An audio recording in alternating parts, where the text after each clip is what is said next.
ஒரு முக்கிய செய்தி, அமோனியா வாயு கசிவால் மீட்கப்பட்டு சென்னை ராஜீவ்காந்தி மருத்துவமனையில் வெண்டிலேட்டர் உதவியுடன் சிகிச்சை பெற்று வந்த மேலும் ஒரு நபர் உயிரிழந்துள்ளார்.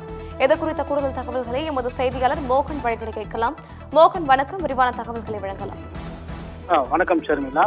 திருவள்ளூர் மாவட்டம் பெரியபாளையம் அடுத்த கன்னிகைப்பேறு கிராமத்தில் கடந்த 3 நாட்களுக்கு முன்பு அமோனியா வாயு கசிந்து விபத்து ஏற்பட்டது. இதில் பார்த்தோமானால் 80க்கும் மேற்பட்டோர் பார்த்தோமானால் 4 மருத்துவமனைகளில் சிகிச்சை பெற்று வந்தனர். இந்த நிலையில் பார்த்தோமானால் அதில் சிகிச்சை பெற்று வந்த சிலர் நலமுடன் நலம் பெற்று உயிர் திரும்பிய நிலையில் மற்ற 66 பேர், அதாவது நேற்றைய தேதி வரை பார்த்தோம்னால் 66 பேர் ராஜீவ்காந்தி மருத்துவமனை, அதேபோல ஸ்டான்லி, வெங்கடேஸ்வரா, வேல்ஸ் உள்ளிட்ட மருத்துவமனைகளில் சிகிச்சை பெற்று வருகின்றனர்.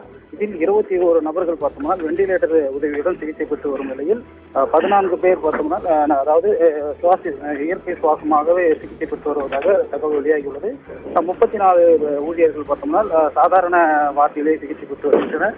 இந்நிலையில் நேற்று வரை பார்த்தோம்னால் 9 பேர் உயிரிழந்ததாக கூறப்பட்டு வந்த நிலையில் இன்று சென்னை ராஜீவ்காந்தி அரசு மருத்துவமனையில் சிகிச்சை பெற்று வந்த மேலும் ஒரு பெண் இன்று வெண்டிலேட்டர் சிகிச்சையில் பெற்று வந்த அந்த பெண் சிகிச்சை பலன் என்று உயிரிழந்துள்ளார். இந்த சம்பவம் பார்த்தோம்னா சோகத்தை ஏற்படுத்தியுள்ளது. மேலும் பார்த்தோம்னா 20 பேர் வெண்டிலேட்டர் சிகிச்சையுடன் சிகிச்சை பெற்று வருவதாக அரசு தரப்பில் நமக்கு தகவல் தெரிவிக்கப்பட்டுள்ளது. குறிப்பாக இன்று காலை பார்த்தோம்னா அந்த தொழிற்சாலையை திருவள்ளூர் மாவட்ட ஆட்சியர் கவிதா அவர்கள் ஆய்வு மேற்கொண்டுள்ளார். குறிப்பாக நேற்று இன்று என அந்த தொழிற்சாலையில் வைக்கப்பட்டிருந்த அந்த பதப்படுத்த ஈரால் உள்ளிட்ட பொருட்கள் வெளியேற்றப்படுவதை இன்று மாவட்ட ஆட்சியர் ஆய்வு மேற்கொண்டு வருகிறார் என்பது குறிப்பிடத்தக்கது.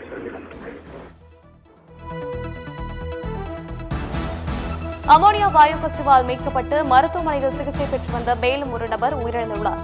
இதன்படி பலி எண்ணிக்கை தற்போது 10ஆக அதிகரித்திருக்கிறது. இது குறித்த முக்கிய செய்தியினை பார்த்தும் விவரங்களை எமது செய்தியாளர் மோகன் வழங்கிட கேட்டோம்.